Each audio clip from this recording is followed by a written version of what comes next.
was the home of the Mitsubishi Magna. Before that, another car was made here, rivalling its bigger, well-known brothers.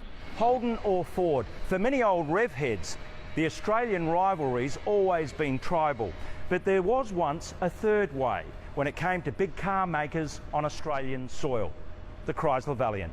Gavin Farmer was a Chrysler worker. He'll be fronting a tour of Chrysler sites as part of History Month. Not in this Chrysler Royal. Overheating's a bit of a problem. Her bodywork was built here at the old Keswick-Le Cornu site in 1959. Most of the population would have absolutely no idea that this was a pivotal factory in the evolution of Chrysler in this country. The Chrysler story in Adelaide goes back even further, to T.J. Richards' Adelaide factory in the late 1800s. He originally started out at Lower Mitcham, business expanded, and he was exporting horse-drawn carriages to the old Empire countries. By the 30s, his workers were turning their hands to cars predominantly made for the Chrysler Empire, a presence still obvious if you know where to look. Most people don't know it's there. It was painted back in the 1950s, and for reasons that only somebody in Le Cornu's knows, they left it there. It's part of South Australia's industrial history. In 1950, the American giant purchased T.J. Richards, the Adelaide Minnow, and the Tonsley plant was born.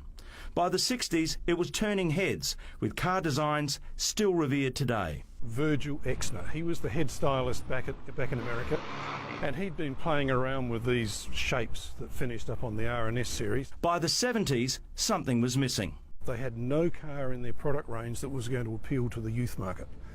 And so the concept of the Charger was hatched, and that was all done here in Adelaide. So too some of the TV commercials. Hey, Charger! It's probably very non-PC now. No, really? You be the judge. Hey, Charger! They from work too? Yeah, accounts. Yeah, they're accounts. Hey, Charger! And, The redhead? She's a cousin. Hey, Charger! Who's that? cousin. The US parent chalked up massive debts and sold out to Mitsubishi. We all know what happened there.